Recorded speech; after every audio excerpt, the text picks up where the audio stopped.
All right, good morning or good afternoon, everyone. I'm just going to give everybody a couple of minutes to join us, and then we will kick things off. This is Going Beyond OIE, the Department of Education Funding Opportunities. We have a great panel set up for you today.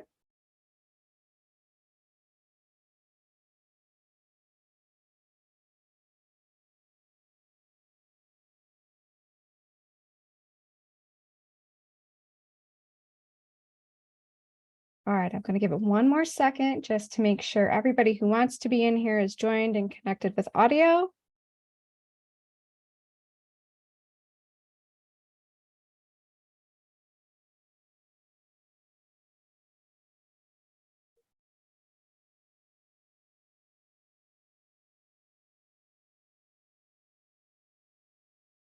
All right, let's get started. Welcome everyone to Going Beyond OIE, the Department of Education Funding Opportunities. We have an excellent panel today to talk about other funding opportunities outside of the OIE discretionary funds that you guys are familiar with.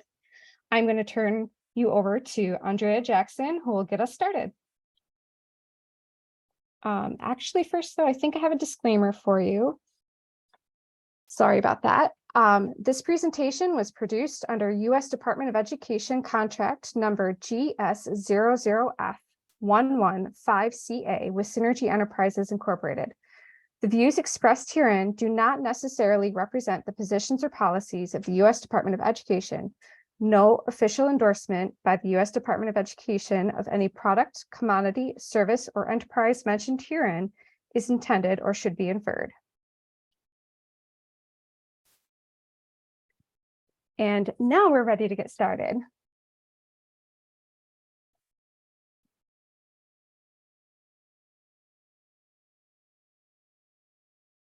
Okay. Do we have my presentation ready? I have the slides showing on the screen. Can we go to the next slide?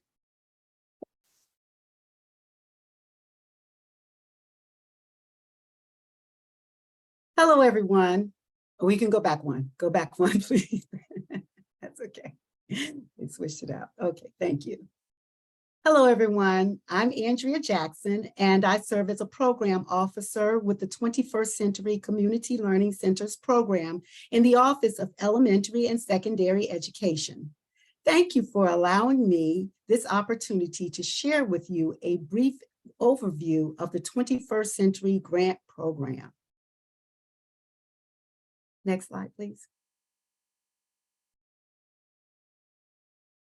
The Nita M. Lowy 21st Century Community Learning Centers Grant is a state formula grant program authorized under Title 4B of the Elementary and Secondary Education Act as amended by the No Child Left Behind Act of 2001. This program supports the creation of community learning centers that provide academic enrichment opportunities in the 50 states, the District of Columbia, Puerto Rico, the Virgin Islands, and the Bureau of Indian Education during non-school hours for children, particularly those students who attend high poverty and low performing schools. The program helps students meet state and local academic standards in core academic subjects such as reading and math. Next slide, please. States use their allocations to make competitive awards to eligible entities. An eligible entity is defined as an LEA, community-based organization, Indian tribe or tribal organization, another public or private entity, or a consortium of two or more such agencies, organizations, or entities.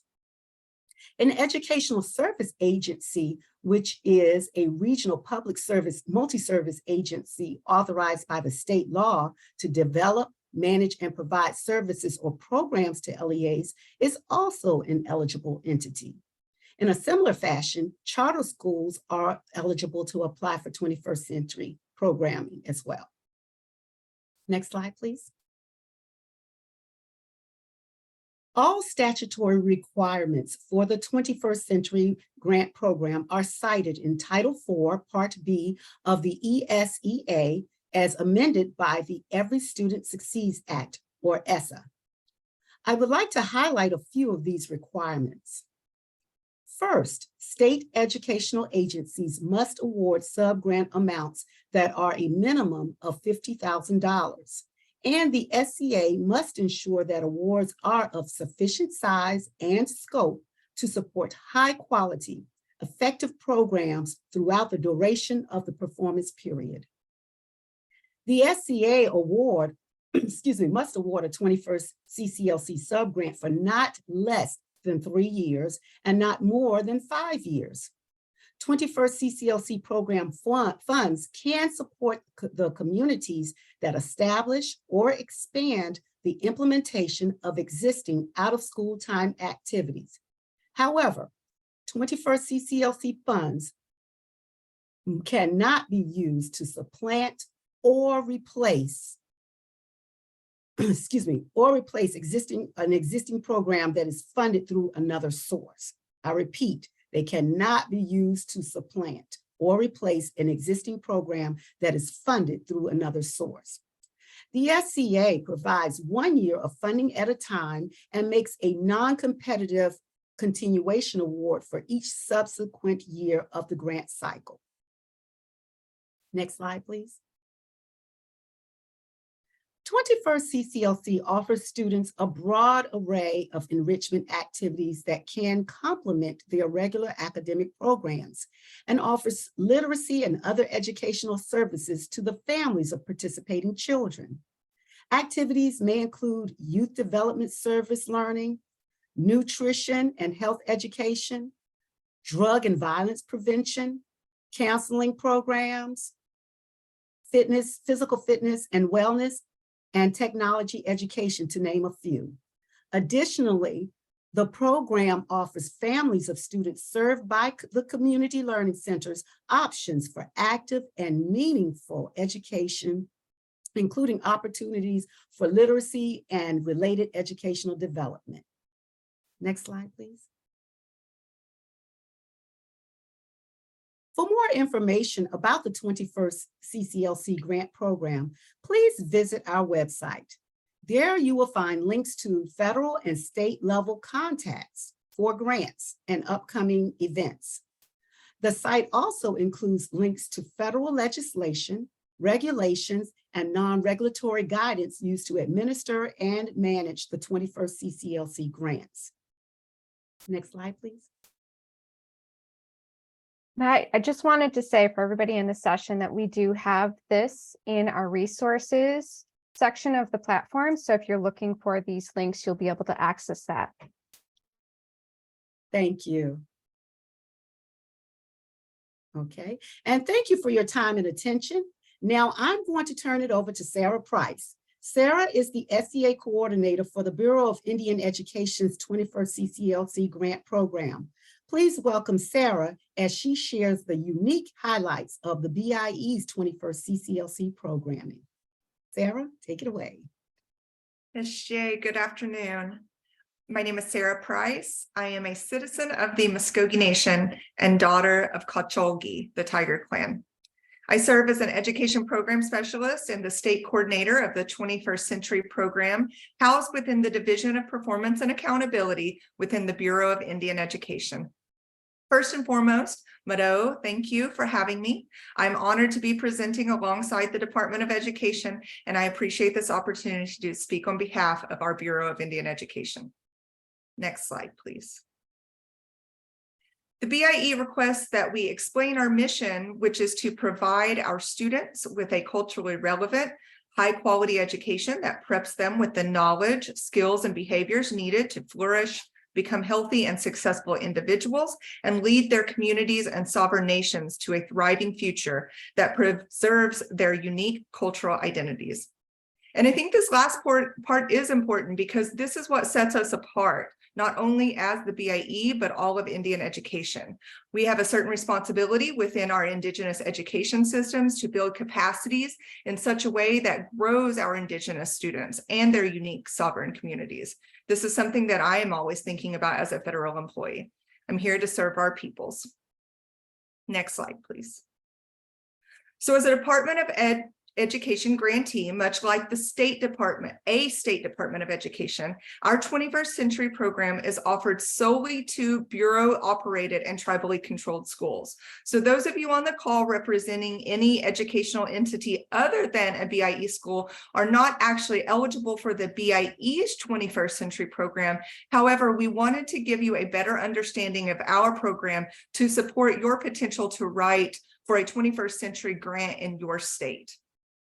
So we have 60 subgrantees or 21st Century schools out there, and around a dozen states that offer before school, after school, and summer programming. The last competition we had was in 2019, where we awarded our subgrantees to 60 schools for a total of 3 years. Currently, these awards range from around $87,000 to $150,000. Due to the pandemic, however, and the difficulty to serve students in traditional before and after school programs, rather than offer a new competition in 2022, we decided to follow suit of a few other states and review current subgrants and offer renewability awards for the next 3 years. So by the way, some 21st Century grants, as Ms. Jackson explained, are awarded for 3 to 5 years. Ours was awarded for 3 with a renewability, where essentially we as the state looked at our subgrantees on a rubric and determined which were making adequate progress, reporting required data, and other things to make the determination to renew those certain awards for the next 3 years to continue their programming at their schools. So at the moment, we are in this extended renewability through school year 24-25, which is when we will open up another competition in the early spring to be awarded at the beginning of school year 25-26. Next slide, please. So I wanted to quickly mention that while we have 60 21st Century schools, overall BIE has a total of 183 schools. Of these, 55 are operated by the Bureau and 128 are tribally controlled. That's meaning that these tribes oversee those schools and their finances. We are in 23 states and 64 reservations and serve over 45,000 students.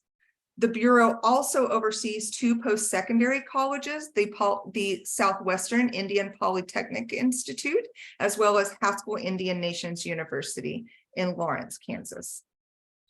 Next slide, please.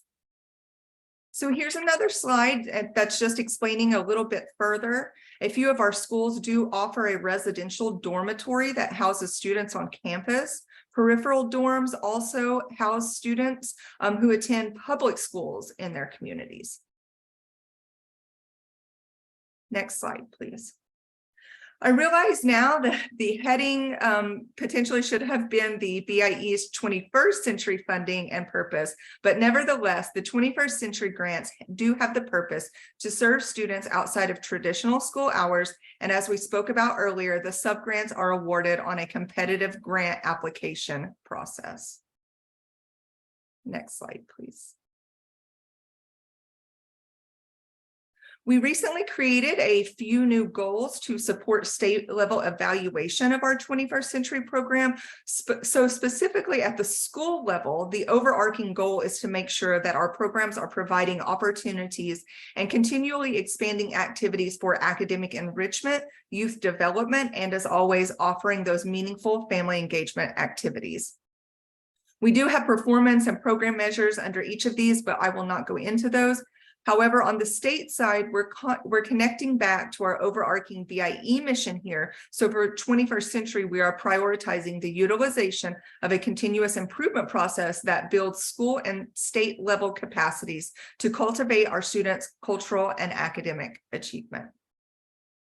Next slide.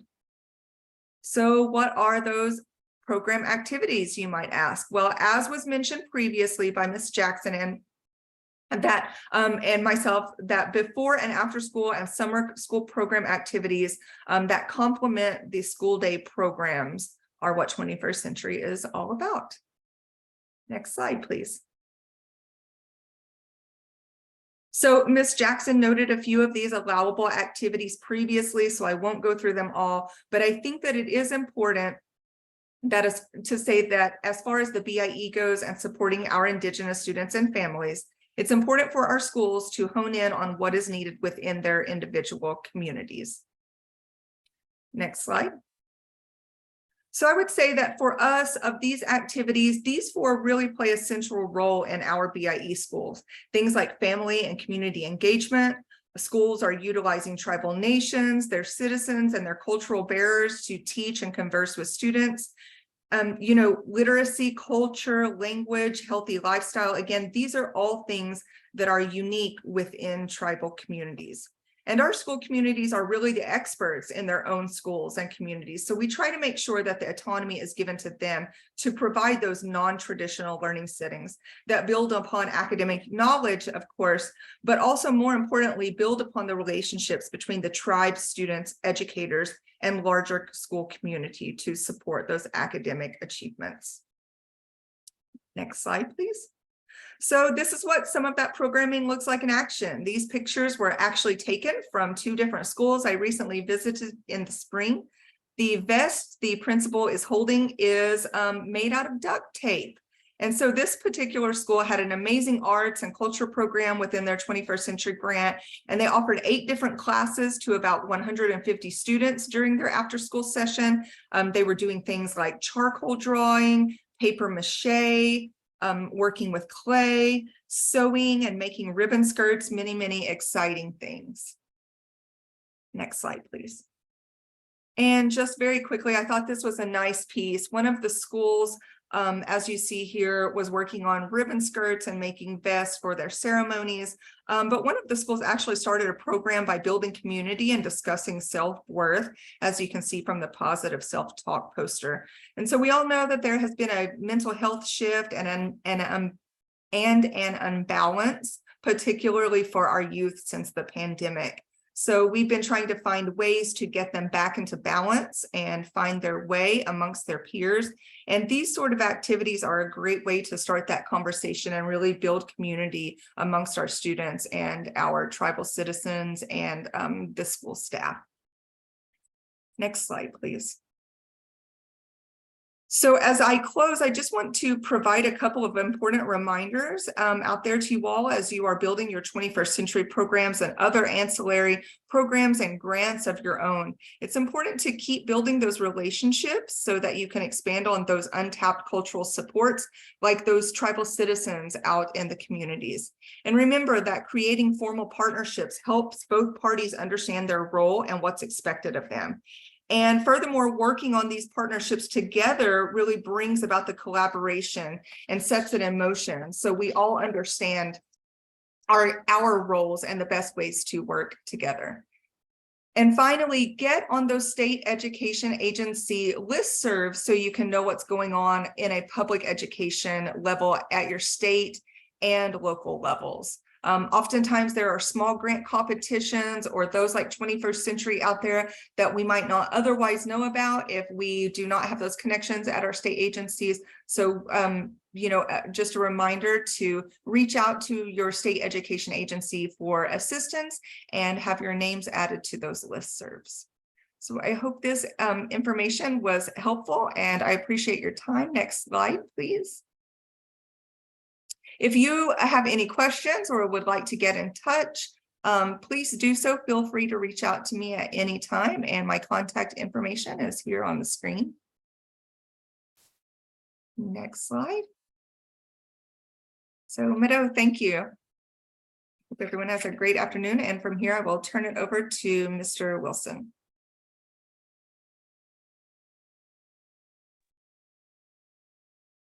Do we have any questions in the chat before we move on to the next section?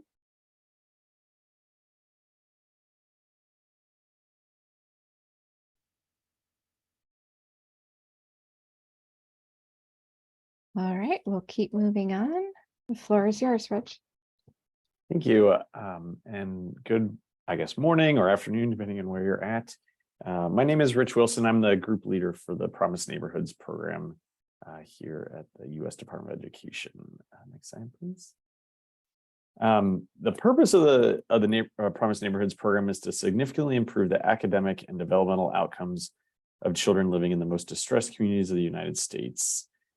This includes ensuring school readiness, high school graduation, and access to a community-based continuum of high-quality services. So the Promise Neighborhoods is what we call a place-based initiative, and so people choose, instead of choosing individual schools or school districts that they're working with or anything along those lines, they actually pick a footprint, what we call a footprint, which is whatever geographic area that they're serving. And we have grants that the footprint is just a handful of blocks in New York City, to a whole county in Kentucky, to nearly the entire state of Alaska. So, depending on who's applying and where they're trying to serve, these grants can look these projects can look a lot of different ways and cover a lot of different regions, through their project. The key aspect, I think that's really there's two things I want to touch on. So the first is this access to a continuum of high quality services. And so while we are the Department of Education and we definitely care about academic outcomes, you can also see that this is focused on other developmental outcomes. People focus a lot on social emotional well-being, but also nutritional well-being and other health outcomes. I think one thing that I am really appreciative working on the Promise Neighborhoods program. I came from I was a teacher and came from programs helping teachers and educators, and so I think a lot of burden essentially gets put on educators and our schools to solve many of the challenges that communities are facing. But this really kind of flips it and says, well, we need to take care of our communities first and help them so that students can go to school and get what they need there. Obviously, if a kid can't see what's going on at the front of the classroom because they don't have access to vision care, then in some ways it doesn't matter how strong that teacher is. And so this is really allowing people to work across all age levels, cradle through career is what we often say, but also a wide range of community services, community-based services, and working with community organizations to provide those in an effective way. Next slide, please. So for eligibility, there are a number of different types of organizations that can apply, institutions of higher education or universities, an Indian tribe or tribal organization, as defined here, you can see, or one or more nonprofit organizations working in partnership with, the high need LEA, an IHE, the local government, or an Indian tribe or tribal organization. We actually have three absolute priorities, or we have in our past competitions. One is kind of focused on urban settings, one is focused on rural settings, and the third is a tribal priority. And we actually try to fund at least one grant from each competition from each of those priorities. And so, if you come in as a tribal applicant, you're not necessarily competing against urban areas for funding. You will have your your own slate, that we try, assuming we have high quality applications, we try to fund at least one from each of those. So also something to keep in mind as you're thinking about maybe applying in the future.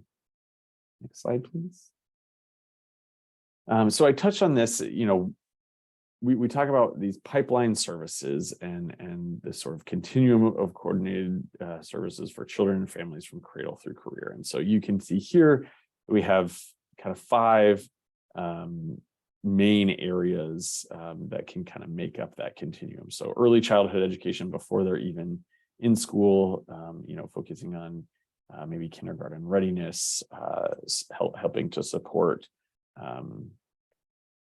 new mothers or new families with young kids, so that they have access to what they need. And that could be, nutritional. You can see, on this as well, social health and nutrition programs are a key part, and that could touch on, supporting in early childhood, as well as, later on. There's also in and out of school K-12 programs. So we certainly have some programs that actually, as a part of their larger grant, have initiatives that look quite a bit like some of the 21st century learning centers.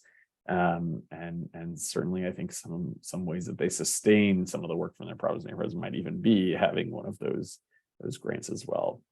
Family and community engagement is a key aspect of the activities that the province neighborhood grantees take on. There's a neighborhood survey that grantees do, sometimes every year, often more like every other year, where they're literally reaching out to every household in the community in their footprint that they're serving to better understand their needs and how to address them. And there's also juvenile crime prevention and rehabilitation. We actually had a big, one of our priorities from this past competition was on community violence intervention and prevention.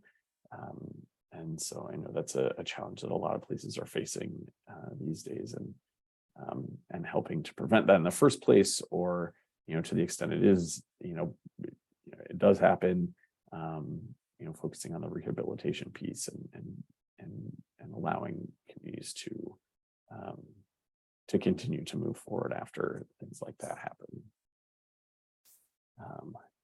I actually might have seen a question pop into the chat here. So,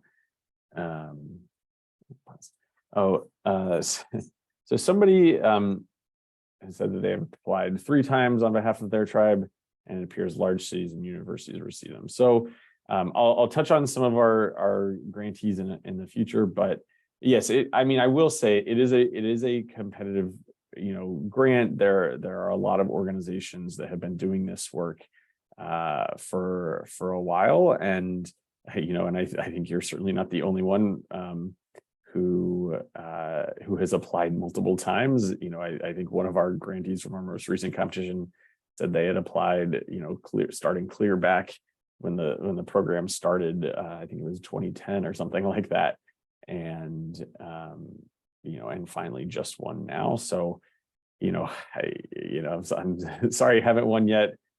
But like I said, we do try to, we do get the majority of applications from the urban, kind of absolute priority. And so it is, frequent that that priority ends up with the most grantees as a result. But, like this last year, we actually only had one tribal applicant, and they won. So, I think what we really need is to see, more, this is why we do events like this, to create outreach, so that more varied types of organizations and communities can be well served. I think this program is really important, and really can be beneficial to a wide range of communities, and we try to make that happen wherever possible. Next slide, please.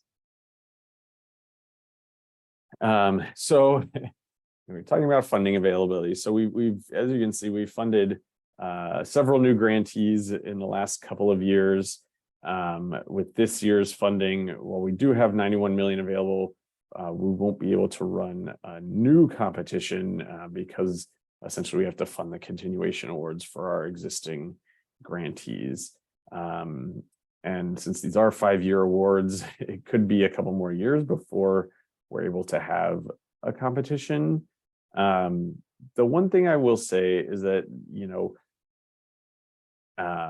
while that might feel disappointing, and I can certainly understand that, I think that, to do this work well, it does take a while to kind of plan and get set up, do your needs assessment of your communities, and your asset mapping too. That's a key aspect of what we ask people to do.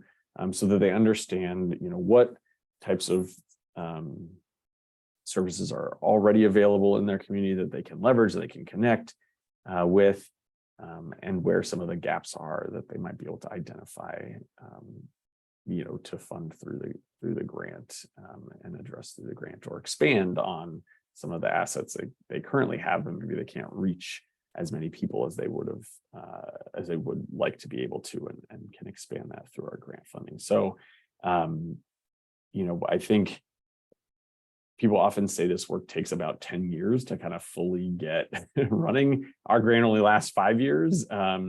So maybe you get a sixth with a no cost extension or something like that. But, I think that's why it is important to, kind of plan both on the front end ahead of time to kind of have your ducks in a row. And then, and then sort of plan for sustainability after the fact as well, because, we understand, we're kind of tied by certain laws and regulations about how long our grants can be. But we understand that this can be a longer term, effort that people might need. And actually one other thing that we've been recently able to do a couple of times is Congress actually has given us the authority to grant some extension grants. So, a no cost extension might be just adding an additional year with no additional money to your existing grant. But these extension grants actually have allowed us to provide some additional funding for grants that are, that are doing well, they're in good standing, but need a little extra sort of bridge to support them to sustain more fully in the future. So, like I said, while there won't be a competition for a little while, I'm hoping that, doing events like this and this outreach now will allow people to kind of spend the time to kind of get ready for when it is when we do have a competition.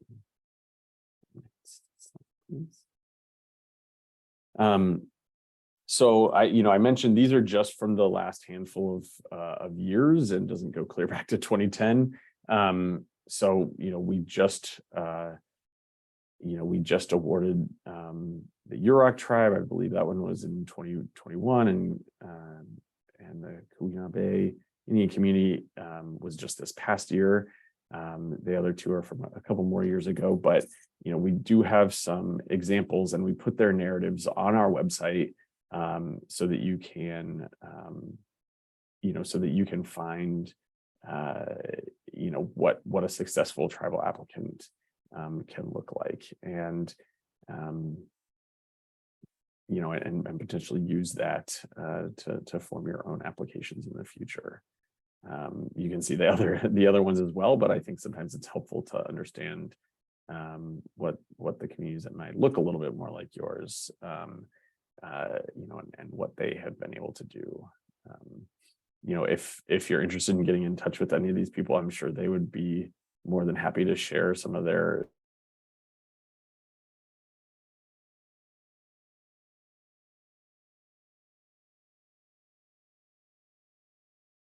successes and challenges. Is a lot of work. There's a lot of different moving parts, but I think that's also what makes it such a powerful program to implement once you've done that work to make those connections. So next slide, please.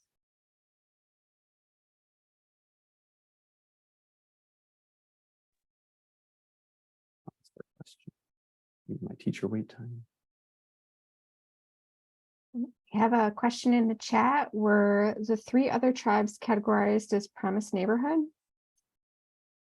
I'm not sure if I fully understand the question. So, so feel free to to clarify. So, promised neighborhood. I think sometimes when people think the name neighborhood, they think of a relatively small geographic footprint. But like I said, the footprints covered in what we consider a neighborhood are a wide, can be a wide ranging, sort of square mileage covered. Some are not even a square mile potentially, and just a handful of blocks, but others can cover wide area. So all of the grantees, and you can go back to that slide if that would be helpful for people to see it again. All of these organizations applied under the tribal absolute priority, which is absolute priority 3, I believe, in most of our recent competitions. And so, yeah, they were all they're all promised neighborhoods. So I think I stuck in the name of that project. Maybe that's the confusion here, is the Klamath River Promised Neighborhood. That was sort of their project name in addition to the organization. So the rest couldn't all fit on here in a clean way.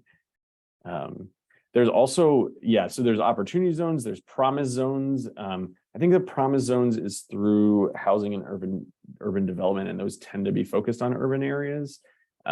So they have a different set of rules than we have. I don't know whether they all qualified as opportunity zones though, and I'm not as familiar with that particular one. But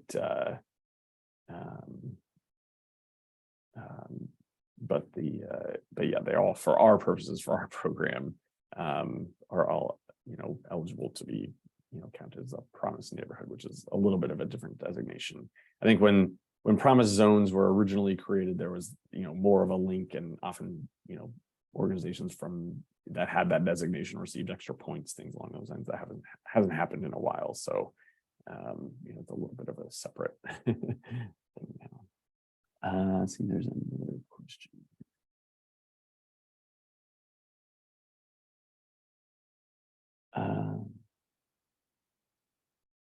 Yeah, so okay, so someone's asking, I reviewed this application and it seems that you need to qualify as a promised neighborhood in order to apply, but no, the eligibility criteria that I know you can download the slides to read them, that's actually taken directly from our notice, directly from our statute. And so, yeah, if you just meet the definition of one of the sort of criteria for one of those eligible entities, then you can apply. And it's just a matter of figuring out which absolute priority you would fall under. Assuming that's going to stay the same in the future. But they essentially cover any type of geographic area, because it's literally rural, tribal, and then the third priority, which I referred to as urban, is actually called non-rural and non-tribal. So if you don't qualify for the other two, you would qualify for that one. And so, yeah, there's no you don't need to be in an opportunity zone. You don't need to be in a promise zone. Those criteria are separate from ours. It might, in theory, help you in some ways, although we don't actually provide extra points for that anymore. But but there's no, there's no sort of overlapping eligibility or anything like that. I think as long as you get to choose what your footprint is, and as long as you can meet all the other requirements for the program, that aspect does not exclude you. But sorry if it was a little confusing if I put both the organization and the name of their promised neighborhood, because these others have other names for their promised neighborhoods that just didn't fit very cleanly on the slide.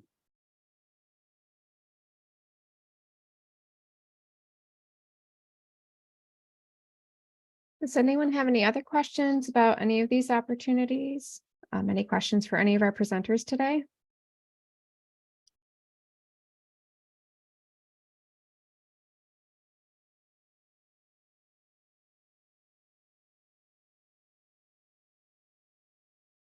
I think the next slide has my contact information.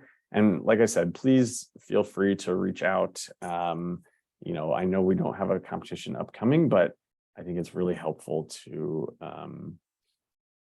to plan this well in advance. And you can see what we've done in the last few years. I mean, there will potentially be slight changes, but the baseline of what a promised neighborhood is and what it entails, that is not really going to change. Like, there's this idea of what a promised neighborhood is, and then there's the promised neighborhoods program. And so there might be some nuances when you actually apply that you need to make sure you're, fitting into. But in terms of, this concept that aspect, hasn't changed, in over a decade now. We do have a question in our Q&A. I believe would apply to all three of you. Is there a timetable for when to apply for the different opportunities? I guess since I'm up, I can go first, but then I'll let them go as well. Like I said, we are unlikely.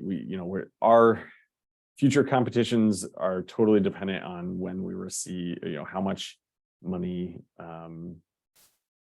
we receive in the future. We had been getting slight increases each year, which made it more likely that we'd have a competition coming soon. That seems a little less likely now, maybe. But so, I would say it's going to be at least 2 to 3 years. So 2025, maybe even 2026 before we have a competition, but it could be sooner if we end up getting more money than we're sort of anticipating for Promise Neighborhoods.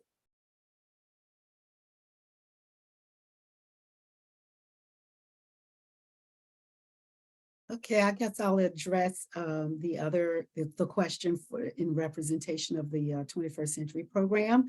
What happens, because as I stated earlier, it is a formula grant, which means that states receive an allocation, and the allocations usually come out in July. And from there, each state has its own competition for the 21st CCALC grants in the state. So if you are interested, if you are not a BIE school and you wish to apply for a 21st Century grant, then you would check your state, check the contact information for your state, and all of the state contact information is included on our website. Thank you.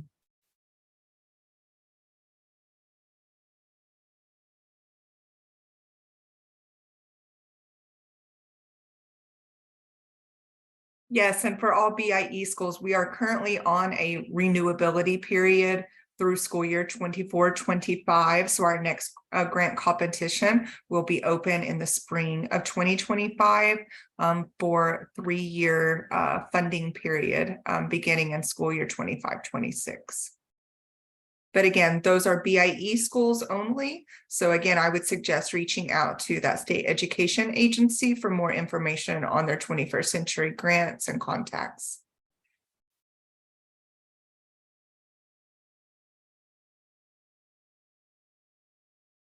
Anybody else have any other questions? Please feel free to put them in the chat.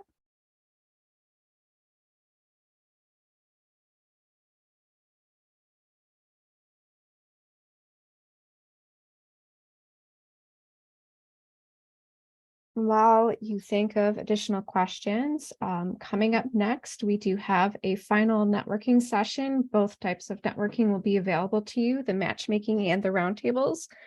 That will begin at 3:35 Eastern.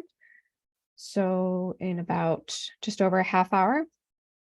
You can also take time to visit our social wall. We've had a lot of great engagement on there. We love seeing what you're doing in your programs. It's very exciting to see that. Feel free to chat with any of us within the platform.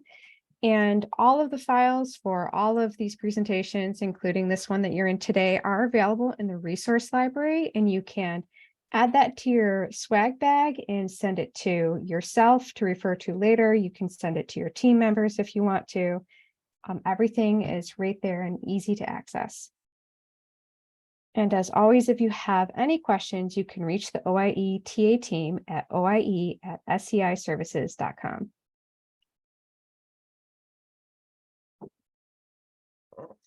We have Maria asking if there is a mailing list for those of us interested in future funding dates. I think for the state ones, you may need to visit the state websites for their mailing list. And for Promise Neighborhoods, we don't really have that per se in quite that direct a way. There might be some private ones exist, but we don't manage that here at the department. I will say that we have a funding forecast on the department's website, and that kind of projects which programs are going to have competitions for the upcoming year. And and it stays reasonably up to date. It might take a little while after the fiscal year to get updated for the next one, especially if we're waiting for a full budget or something like that. But usually it's pretty good at staying up to date. You can also check on the individual program website pages. So like I said, if you have you have my contact information, if you want to reach out, I can make sure you know where to find our program website. And and we update that there as soon as we know a competition is coming. Typically for Promise Neighborhoods, they come out, our notices inviting applications tend to come out in the summertime. And then our awards were actually not quite on the fiscal year calendar. We can make awards clear through December.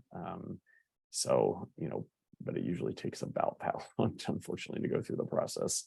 Yeah, unfortunately, I don't think this is quite what you're looking for, but there are ways of checking, other ways of checking. The funding forecast, the easiest way to find it, I mean, if you need to just email me, you can probably do that and I can help you find it. But if you go on ed.gov and scroll to the very bottom of the page, there is there's a handful of little I guess lists of things of various kinds. So there's one about student loans, there's one about laws and guidance, there's also one about grants and programs, and under that it says apply for Pell Grants, and then the very next one is grants forecast. And it has it for all the different offices at the department that supply information there. So it is literally on the front page of ed.gov if you go there. But if you're having trouble finding it, I would be willing to help you. Oh, there, someone stuck it in the chat. That's awesome.